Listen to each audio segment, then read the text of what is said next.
सुबह का 4 बज रहा होता है। अफशा अपने अब्बू से मिलने लाहौर से कराची जाती है। अब जैसे ही वो जेल में पहुंचती है, बैरक नंबर 163 में नकाब उतार करके फेंक देती है। इसके बाद वो अपना जंपर निकालने लगती है। अब अफशा जिसके शरीर पर एक भी कपड़ा नहीं रहता है, वो अपने अब्बू अजमल से कहती है कि अब्बू हम आ गए। अब जैसे अजमल खान अपनी बेटी अफशा को देखते हैं तो वो दौड़ते हुए अपनी बेटी के पास पहुंचते हैं और अपनी बेटी का सीना पकड़ करके पीने लगते हैं। अफशा जो अपने अब्बू को बहुत ही खुशी से पिला रही होती है।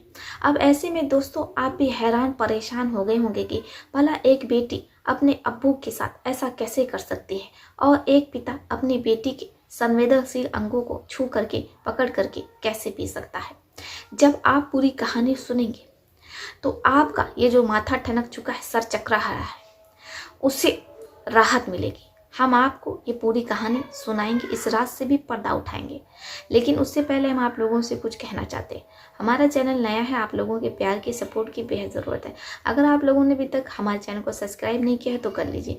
साथ ही कमेंट बॉक्स में आप लोग अपना अपने शहर का नाम भी लिखिए ताकि हमें पता चल सके हमारा वीडियो कहाँ से देखा जा रहा है और कहाँ तक पहुँच रहा है। कुछ दोस्तों ने अपना नाम लेने को कहा था। गुजरात से ततेंद्र, राजू यादव, नीरज कुमार, परवीन मौर्य, कुसुम, आनंदी, आशुतोष जी, थैंक यू सो मच आशु जी। ऐसे आप हमें अच्छे अच्छे प्यारे प्यारे कमेंट करते रहिए।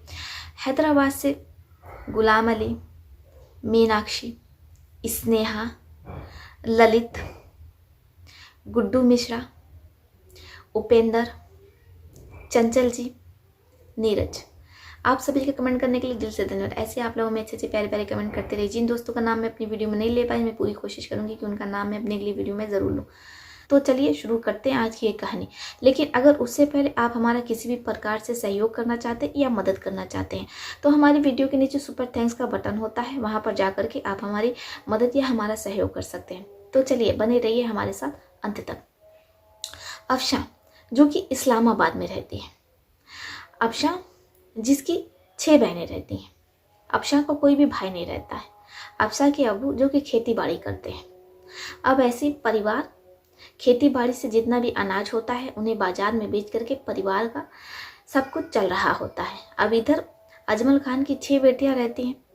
वो चाहते हैं कि उनकी सभी बेटियों की शादी कराची शहर में। अजमल खान जल्द से जल्द अपनी बेटियों का हाथ पीला कर देना चाहते हैं, लेकिन अजमल की बेटियां कहती हैं कि अब्बू हम लोग इस्लामाबाद की यूनिवर्सिटी में पढ़ना चाहते हैं। अब ऐसे में जो अजमल खान रहते हैं वो कहते हैं बेटा हमारे तबके की लड़कियां पढ़ाई नहीं करती हैं, तुम पढ़ लिख करके क्या ही करोगी, तुम्हारी शादी हो जाएगी, तुम्हारा शौहर कमाएगा, वो कमा करके लाएगा, तुम्हारा काम तो सिर्फ रोटी पकाना है। अब ऐसे में अजमल खान की बेटियां कहती कि नहीं अब्बू हम लोग पढ़ना चाहते हैं। बेटियों की जिद पर अजमल खान अपनी बेटियों का नाम लिखवा देते हैं। अब उनकी सभी बेटियां यूनिवर्सिटी में पढ़ रही होती हैं, सब कुछ बहुत अच्छा चल रहा होता है। लेकिन अजमल खान की सबसे छोटी बेटी आफरीन वो यूनिवर्सिटी जाती है और घर वापस नहीं आती है। इधर पूरा परिवार परेशान कि आखिर आफरीन गई तो कहाँ गई। आफरीन की दोस्तों से पूछताछ होती है। आफरीन के सभी दोस्तों को आफरीन की अम्मी अब्बू और उसकी बहनें फ़ोन लगाती हैं, लेकिन सभी कहती हैं कि आफरीन तो घर के लिए निकल चुकी थी, हमें नहीं पता कि आफरीन कहाँ है। अब आफरीन को गायब हुए 2 से 3 दिन हो जाता है, लेकिन आफरीन का कुछ अता पता नहीं रहता है। अजमल खान और उनकी सभी बेटियां थाने जाती हैं और वहां पर आफरीन की गुमशुदगी की FIR लिखवाते हैं। इसके बाद पुलिस अपने काम में लग जाती है और वो अजमल खान की सबसे छोटी बेटी आफरीन को ढूंढने लगती है। अब डॉग स्क्वाड बुलाया जाता है। इस डॉग स्क्वाड जैसे ही आता है वो आफरीन के घर के पीछे नहर के पास जाकर के खड़ा हो जाता है और भौंकने लगता है। इसके बाद पुलिस वाले नहर की छानबीन करते हैं। अब जैसे ही वो नहर की छानबीन करते हैं तो उन्हें एक बोरी मिलती है। इसके बाद बोरी को बाहर निकाला जाता है, उसे खोला जाता है। जैसे ही बोरी खुलती है तो उसमें से आफरीन का शव निकलता है। अब परिवार में रोना पीटना मच जाता है, हड़कंप मच जाता है कि आखिर आफरीन की हत्या की तो किसने की। इसके बाद पुलिस आसपास लगे CCTV कैमरे खंगालती है तो पुलिस वालों के होश उड़ जाते हैं, क्योंकि आफरीन जैसे यूनिवर्सिटी से आती है तो उसके चाचा बाहर खड़े रहते हैं। वो आफरीन को अपने घर के अंदर बुलाते हैं। आफरीन घर के अंदर तो अपने चाचा की जाती है, लेकिन वो वहाँ से वापस नहीं आती है। इसके बाद पुलिस वाले आफरीन के चाचू को, जिसका नाम मुजीब रहता है, उन्हें पकड़ करके जेल ले जाते हैं और जेल में सलाखों के पीछे बंद कर देते हैं। आफरीन के चाचू मुजीब पर कई सालों तक मुकदमा चलता है और फिर उसे उम्र कैद होती है। आफरीन के परिवार में गम का माहौल रहता है। वो अपनी सबसे छोटी चहेती बेटी को खो देते हैं और आज उनकी बेटी आफरीन इस दुनिया में नहीं है। आफरीन के अब्बू अजमल खान, जो कि अपनी बाकी बची बेटियों के लिए रिश्ता खोजने लगते हैं, लेकिन उन्हें कहीं भी कोई ऐसा रिश्ता नहीं मिल रहा था, परिवार अच्छा नहीं मिल रहा था कि वो अपनी सभी बेटियों को विदा कर सके। अब ऐसे सब कुछ चल रहा होता है, समय बीत रहा होता है, लेकिन एक दिन अचानक पुलिस वाले आते हैं और वो आफरीन के अब्बू अजमल खान को जेल ले जाकर के बंद कर देते हैं। अब इधर परिवार परेशान हो जाता है कि आखिर आफरीन के अब्बू अजमल खान को पुलिस वाले उठा करके क्यों लेकर के गए हैं। पुलिस वालों से पूछताछ होती है, लेकिन पुलिस वाले आफरीन के परिवार को भगा देते हैं। परिवार को कुछ समझ में नहीं आता है। पुलिस वाले आफरीन के अब्बू अजमल खान पर मुकदमा दर्ज करते हैं, क्योंकि जो मुजीब रहता है अजमल खान का छोटा भाई, वो जेल से फरार हो जाता है। अजमल खान पुलिस वालों से कहते हैं कि हमने ऐसा कुछ नहीं किया है, हमारा छोटा भाई तो हमारी बेटी का कातिल है, उसने हमारी बेटी का कत्ल किया है। ऐसे में हम अपने छोटे भाई को क्यों गायब करवा देंगे, उसे तो फांसी की सजा होने वाली थी। पुलिस वाले कहते हैं कि अब मुजीब खान की जगह तुम फांसी के तख्ते पर चढ़ोगे। मुजीब खान की बेटी भी गवाही दे देते हैं। अब ऐसे में जज अजमल खान को फांसी की सजा सुनाते हैं। मुजीब खान, जो कि एक मुजरिम रहता है और उस पर कत्ल का मुकदमा चल रहा होता है, उसे फांसी की सजा सुनाई गई रहती है, लेकिन ऐसे में उसके बड़े भाई ने उसे भगा दिया रहता है। अब जैसे अजमल खान का परिवार ये सुनता है तो उसके पैरों तले जमीन खिसक जाती है। उन्हें कुछ समझ में नहीं आता है कि वो करे तो क्या करें, क्योंकि अजमल खान ही पूरे परिवार की देख रेख कर रहे थे, उन पर ही पूरे परिवार की जिम्मेदारी रहती है। इधर अजमल खान की जो पत्नी रहती है, उनका रो रो करके बुरा हाल रहता है।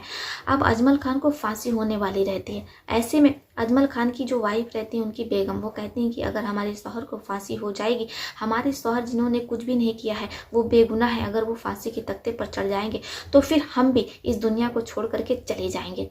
अब जैसे अजमल खान की बड़ी बेटी अफसा ये सुनती है तो उसके होश उड़ जाते हैं। वो अपनी अम्मी को दिलासा देती है और कहती है कि अम्मी आप चिंता मत कीजिए, परेशान मत होइए, अब्बू घर लौट करके जरूर आएंगे, उन्होंने कुछ भी नहीं किया है। अजमल खान की बेटी अफसा अपने अब्बू से मिलने जाती है, लेकिन उसे जेल में मिलने नहीं दिया जाता है, क्योंकि जो मुजीब के बेटे रहते हैं उनका कोतवाल से गहरा रिश्ता रहता है। अब ऐसे में वो कोतवाल को इतने पैसे भर देते हैं कि कोतवाल अजमल खान की बेटी अफसा को उन तक पहुंचने नहीं देता है। लेकिन अफसा, जो कि पढ़ी लिखी रहती है, वो इस्लामाबाद यूनिवर्सिटी से पढ़ी रहती है। ऐसे में वो एक शहर के सबसे बड़े वकील को हायर करती है। वकील जेल पहुंचते हैं और वहां पर कोतवाल को धमका देते हैं। जैसे ही कोतवाल शहर के सबसे बड़े वकील को अपने सामने देखता है तो उसकी हालत खराब हो जाती है और वो अजमल खान की बेटी अफसा को मिलने के लिए समय दे देता है। समय सुबह 4 बजे का होता है। अफसा, जो अपने अब्बू से मिलने कराची पहुंचती है, सुबह का 4-4:30 बज रहा होता है। जैसे ही अफसा जेल पहुंचती है तो कोतवाल उसे पूरे तरीके से चेक करता है। वहाँ जो 2 पुलिस वाले और खड़े रहते हैं, वो अफसा से कहते हैं कि ऐसा है मैडम, आप तभी अपने पिता से मिल सकते हैं कि जब आप अपने कपड़े उतार दें। जैसे ही अफसा ये सुनती है तो वो पुलिस वालों पर भड़क पड़ती है, लेकिन कोतवाल चीख चिल्लाहट सुन करके अफसा के पास आता है और कहता है कि आपके लिए नियम बनाया गया है, आप अपने अब्बू से तभी मिल सकती हैं कि जब आप अपने कपड़े उतार करके अपने अब्बू से मिलने जाएं। अफसा कोतवाल की एक नहीं सुनती है। कोतवाल पुलिस वालों से कहता है कि इसे ऐसे तरीके से चेक करो कि ये कहीं भी अपने पास कुछ छुपा करके अंदर चीज़ें ना ले जाए। अब जो 2 पुलिस वाले रहते हैं उन्हें मौका मिल जाता है। वो अफसा के संवेदनशील अंगों को छूने लगते हैं और छेड़खानी करने लगते हैं, लेकिन अफसा कर भी क्या सकती है। इसके बाद वो अपने अब्बू से मिलने जाती है। जैसे ही वो बैरक नंबर 163 में पहुंचती है तो देखती है कि वहां पर सूरज की एक किरण भी नहीं आ रही, बिल्कुल अंधेरा है, कुछ भी दिखाई नहीं दे रहा है। अफसा की नज़र जब अपने अब्बू पर पड़ती है तो उसकी आंखों से आंसू गिरने लगते हैं। अफसा के अब्बू, जो बहुत कमज़ोर हो चुके थे, उन्हें झुर्रियाँ पड़ चुकी थी। अफसा अपने अब्बू से कहती है कि अब्बू, मैं आ गई हूँ, आपकी बेटी अफसा। अजमल खान दीवार के सहारे अपनी बेटी तक पहुँचते हैं। जैसी बेटी अपने अब्बू को देखती है तो अपने कपड़े निकाल करके फेंकने लगती है। बेटी के पास पहुँचते हैं तो वो अपनी बेटी पर लपक पड़ते हैं और अपनी बेटी के सीने को पकड़ करके वो पीने लगते हैं। अफसा, जो बहुत ही खुशी से अपने अब्बू को पिला रही होती है। अजमल खान का जब मन भर जाता है, अजमल खान चटाई पर आकर के सो जाते हैं। उनकी बेटी अफसा उन्हें कंबल उड़ा देती है। अजमल खान ठंड से कांप रहे होते हैं। इसके बाद बेटी, जो अपनी चादर ओढ़ के आई रहती है, वो भी अपने पिता को उड़ा देती है। बेटी जो रोते हुए जेल से बाहर निकलती है। अब जैसे ही पुलिस वाले देखते हैं तो वो पूछते हैं कि क्या बात है, तुम रो क्यों रही हो, कहीं तुमने कुछ छुपा करके अंदर तो लेकर के तो नहीं गई थी। बेटी कहती कि आपने हमें चेक तो किया था। अफसा का ये रोज कहा गया था, वो रोज़ बैरक नंबर 163 में जाती और इसके बाद वो अपने कपड़े निकाल करके फेंक देती। अजमल खान जो अपनी बेटी का सीना देख करके लपक पड़ते और उसे पीने लगते। इसके बाद जब उनका मन भर जाता तो वो सो जाते। बेटी अफसा जो अपने अब्बू को सुकून में देखती, आराम में देखती, तो उसे बहुत अच्छा लगता, उसे सुकून महसूस होता। अजमल खान जिसे जेल में रहते हुए 6 महीने से ज़्यादा हो जाता है। अजमल खान को जेल में ना तो खाने के लिए दिया जाता और ना ही पीने के लिए पानी दिया जाता है, क्योंकि मुजीब के जो बेटे रहते हैं वो कोतवाल को ये ताकीद किए रहते हैं खान जिसे वो चोट पहुँचाना चाहते हैं। वो चाहते हैं कि जिस तरीके से उसके अब्बू मुजीब की बदनामी हुई और वो जेल में कई सालों तक अजमल खान की वजह से थे, उन्हें कितनी परेशानियाँ हो रही थी, वैसे वो चाहते हैं कि अजमल खान को उससे कहीं ज़्यादा दिक्कत हो, परेशानी हो। अब ऐसे में जो अजमल खान रहता है उसे काफ़ी ज़्यादा प्रताड़ित किया जाता है। ना तो उसे कुछ खाने को दिया जाता है और ना ही पीने को पानी दिया जाता है। अजमल खान जो प्यासा रहता है, प्यास से वो बिलख रहा होता है, लेकिन उसे पानी नहीं दिया जा रहा था। इधर कोतवाल अजमल खान की इस बेबसी पर हंसता है और पुलिस वाले खड़े होकर के तमाशा देखते रहते हैं। अजमल खान जिसे फांसी होने वाली थी, खान के बेटों के कहने पर कोतवाल जो अजमल खान को फांसी से पहले ही मार देना चाहता था, भूखे प्यासे रख करके। लेकिन अब इधर कोतवाल जो हैरान परेशान हो जाता है कि आखिर अजमल खान जिसके चेहरे पर बेबसी होनी चाहिए, लाचारी होनी चाहिए, लेकिन उसके चेहरे पर चमक दिखाई दे रही है। अफसा जो हर दिन अपने पिता से 4 बजे मिलने जाती है, ऐसे में कोतवाल अफसा का मिलना भी बंद कर देता है। अब अफसा को कुछ समझ में नहीं आता कि वो करे तो क्या करे, क्योंकि हर दिन वो अपने पिता से जेल में मिलने जाती थी और उन्हें अपना सामान पिलाने लगती थी। अब ऐसे में अगर वो वहाँ पर नहीं जा पाएगी तो उसके पिता तो भूख से ही मर जाएंगे तड़प तड़प करके जेल में। अफसा ऐसा नहीं चाहती थी। अब उसे कुछ समझ में नहीं आता है। वो फिर से उसी वकील के पास जाती है और पूरी बात बता देती है। अब जैसे वकील ये सुनता है तो अफसा से कहता है कि बेटा तुम परेशान मत हो, मैं जल्दी तुम्हारे पिता को जेल से बाहर निकाल लूँगा। इसके बाद वकील सारे सबूतों को इकट्ठा करता है जो कि मुजीब खान और उसके बेटों के खिलाफ हो। इसके बाद वकील कोर्ट में सबूतों को पेश करता है। जैसे जज मुजीब खान के खिलाफ सबूत देखते हैं और उसके बेटों के खिलाफ सबूत देखते हैं तो वो उन सभी को कटघरे में बुलाते हैं। इधर जो मुजीब खान लापता रहता है, पुलिस वाले उसे भी खोज करके ले आते हैं। मुजीब खान जो अपना जुर्म कबूल कर लेता है और वो ये मान लेता है कि उसने ही उसकी बेटी आफरीन का कत्ल किया था। कि वो ये चाहता था कि जितनी भी जायदाद है उसके बड़े भाई की वो सब उससे मिल जाए। और वैसे भी अजमल खान का कोई बेटा नहीं रहता है, लेकिन अजमल खान अपनी चारों बेटियों के नाम जायदाद करना चाहता था। इसलिए अगर उसकी बेटियां ही नहीं रहेंगी तो वो सारी जायदाद मुजीब खान और उसके बेटों को ही होगी। इसलिए उसने लालच में आकर के ऐसा किया।